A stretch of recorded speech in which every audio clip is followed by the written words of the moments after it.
Hey everybody, welcome to another edition of Indiana Baseball Weekly presented by Big Ten Plus. I'm Ben Haller, alongside my good friend Zach Browning, and Zach, Indiana enjoyed their best series win of the season this weekend.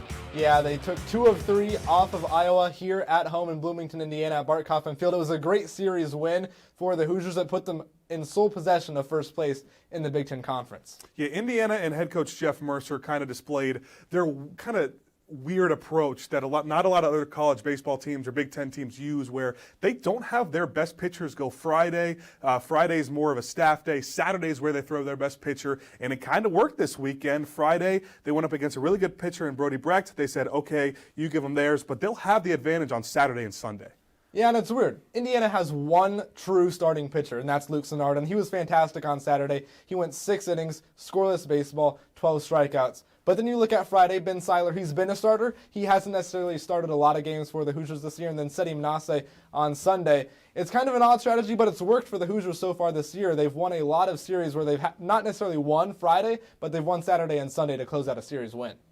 Yeah, you have Sinnard go those innings, but really another big part of it is that bullpen and the bullpen depth. To have Craig Yoho, Ryan Kraft, Braden Reisdorf, all these different arms go. I mean, it's been really huge to kind of back up Sinnard and have these staff days where you have 3 staff days out of 4 games in a week. That's very rare, but it's been able to work so far. And you mentioned it. Ryan Kraft piggybacking off of Luke Sinnard on Saturday. He went 4 scoreless innings as well in relief from that one. And you've got guys. That's why Mercer is so ready and able to put this approach into place. He's got confidence in his bullpen, not only Ryan Kraft at the top, but guys, you didn't even mention Wes Burton. You've got Craig Yoho, like you mentioned. It's those guys, the depth of that bullpen, that really allows him to go with that approach of not necessarily conceding a game on Friday, but not necessarily throwing out your best arms. Let's shift from on the mound to at the plate. It's an Indiana team that just a couple of weekends ago, they sweep Ohio State. 2 of those games, they get 7 or 8 plus runs. The offense has looked a lot different as of late, but they've seen some really good arms in Holy Cross. They saw some really good arms with Brody Brecht and Marcus Morgan. But the offense started to get better on Sunday. Is that bottom of the 8th inning in Game 3 on Sunday against Iowa? Is that the breakthrough inning for them?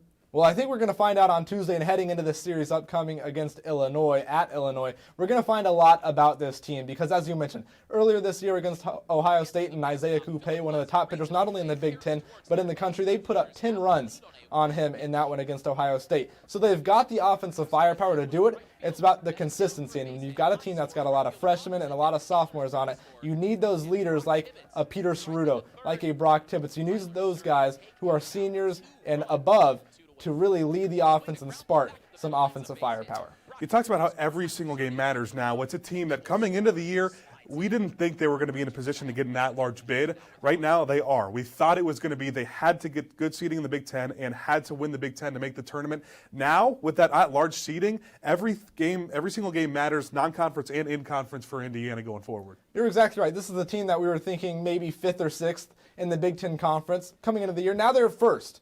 They're first, and they have that sole possession of first place in the Big Ten, and we're thinking about maybe they'll potentially host a game in the NCAA tournament. Right now, they're sitting at number 2-ish in an NCAA tournament regional in Lexington. That's exactly where the Hoosiers want to be at this stage of the season with more room to grow throughout.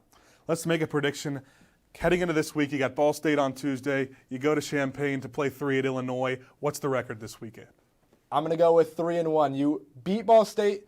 Friday, we mentioned it. Not a great day for the Hoosiers, especially with how the pitching staff looks to shape out. I think they lose Friday, but Saturday and Sunday, they've got a great chance to win those games. I don't think it's unrealistic to say that they go 4-0. You pick up that big win against Ball State, and then you sweep Illinois in where your offense really starts to explode. I talked about that bottom of the 8th being that kind of inning that breaks things open. But that's all the time we have today. Be sure to follow Indiana on BTN on Twitter and tune in to Big Ten Plus and BTN this weekend for all the IU baseball action. For Zach Browning, I'm Ben Haller. We'll see you guys later.